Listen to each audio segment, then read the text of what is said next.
321s are maybe unknown to some folk, but I'm sure to folks who live out in Essex and Hertfordshire, they'll be very familiar. Originally built for Network South East 1988 to about 1991, and recently they've just been taken out of service and most being sent off for scrap. What I'm going to do, if you have a look to the side, you can see a picture of a 321 parked up at Ingatestone waiting for a dispatch on a northbound service out of Liverpool Street. This is ex First Capital Connect, so he used to work out of King's Cross. Now that particular one is currently stored out in Harwich, of all places, on a branch out there.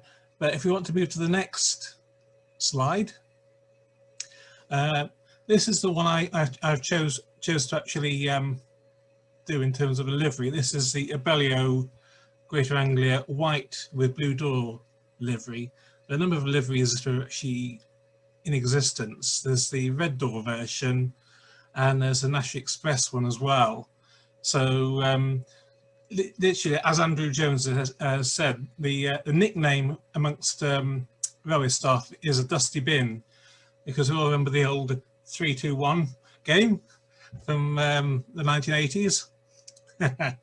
So if we move to the next slide, this is the first vehicle of the train. This is a first class vehicle. What I did was I took a kit from Bratchell Models. It's an ABS plastic kit with sides, roof and two ends, underframe and bogies that are provided. You may remember Bratchell kits from Ali Pali from past years. So we've got a number of these on the go for the layout. This is the 321 I've done. Had planned to get it on display at Ali Pali last year, 2020, but of course circumstances dictated otherwise. The basic construction, you have to use butanone, which is a solvent, to actually stick the sides and the ends together. Once the sides and everything are actually done, it's a case of cleaning up the actual body shell, and then yes, Ted Rogers, John, cleaning up the body shell and cleaning it off, and then priming it and then painting it in the Abellio white, dark blue, yellow and all that. Quite a bit of masking involved on the front end and to get the roof sorted, but very straightforward otherwise. If we move to the next slide. This is another view of a 321 at Ingatestone. You can see this was about 2015, 2016, and they're starting to look a bit tired at the front end, you know, flaking paint and things like that. There was still very much in frontline service at this time. However, the days were numbered. However, the good news is there are a few that have been rebuilt under what's called the Renatus project. I think the first 20 or so that were built, not including this one, so 321, 301 to 20, they've actually been rebuilt with air conditioning, new traction and traction motors and electronics, so they may be with us for a few years yet. So it's definitely a rather flaky picture, that, to say the least. There are various livery variations, as I mentioned earlier. This is again the blue door one. If we move to the next picture, modelling can provide some interesting challenges. Now, the top of a train is often not photographed very well. Now, luckily, this was taken at Ingatestone from the top of the footbridge, so leaning over, taking a picture as the train was coming in. And this is of the pantograph, so the current collection device picks up from the 25,000 volt AC contact wire, which you can see further up, just above the head of the pantograph, and it all goes down through a Faraday cage which goes through the passenger compartment. Of course, it's fully protected and fully boarded in to stop anybody getting even close to it. It goes to the main transformer and then to the traction motors. And you can see from this the configuration of it, and you can also see the weathering, the cast off from the head in wet weather, particularly off the wire. So you get all the crud that comes off and gets spattered onto the roof of the train. So an interesting weathering shot. Move to the next slide, please. Here we go with the, this is a full 4-car formation. You'll notice it's currently without couplings. I'll be using drawbars between two of each vehicle. So the motor car and the driving car, and the toilet car and the other driving car, to make it easier to keep on the layout and put it into boxes. You can see on that one I fitted a pantograph. That's the Hearst models, which is a blast from the past, about 20 years ago. They made lost wax brass castings, and that particular one I picked up some time ago. They're about as rare as hen's teeth, these things.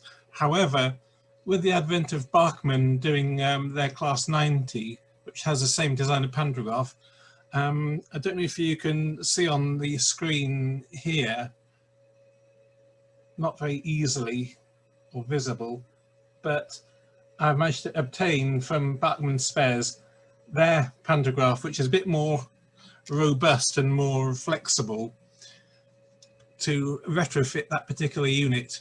So got to get a solenoid to actually, or servo to actually actuate it, but it'd be able to be used not picking up current, not live, but it will run on the contact wire.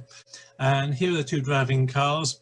You notice you've got the two different ones. The one on the right is the first class one. You can tell by the yellow stripe and the little black triangle on the yellow front above the second man side headlight. And then on the left we have the what we call this a driving trailer second, which is just a straightforward second class. And who's this? Warhurst? Shouldn't there be info on the class of train and the loading gauge somewhere? Well, in terms of class of train, the 321 is the class on there, and all the details are actually on the inner end of the vehicles. So each one will have the C1 restriction. Thank you for the arrow. On the other, so it's got a C1 restriction. It's got the 321 details on the inner end. So you've got your kind of weight, your speed, and weights and lengths and things like that measured on there. We have the next slide, please. See that. So we've got this is a stopping service heading to Liverpool Street, one of the usual suspects, i.e. one of our class 321s, just so you can get an idea.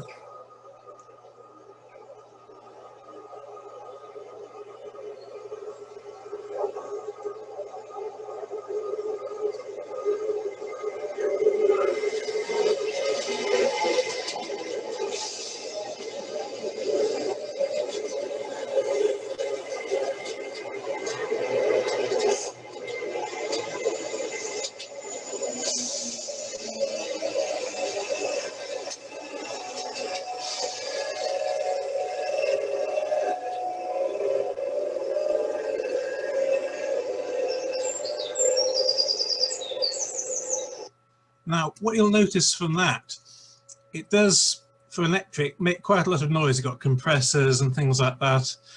What I've done with the Bratchel kit I've got, I've actually added in a powered chassis from Replica Railways. Now, it's a die-cast chassis and it provides drive to both bogies, but it also provides a DCC connection. What I've done is I've fitted an ESU lock sound decoder, so we have sound, and it's actually the Lego Man sound project I've actually added on to that. So it does have the correct class 321 sounds, up to including the dispatch whistle and also some of the destinations as well, which is quite useful. What other upgrades I've been doing, apart from the pantograph, I'm going to obtain some lighting components for each vehicle. So I'll be having lights in both the headlights and the actual carriages themselves. So we'll be able to pick up from the DCC concepts. It's like a spring that actually goes on each axle, and you can actually pick up power from that. So you have, it's like a copper spring with a tail that comes off, which you use to pick up the electricity from the track through the wheels, and then that'll be passed to a what we call function-only decoder, which will then provide lighting for the front end and the back end, and also through to the actual passenger compartment.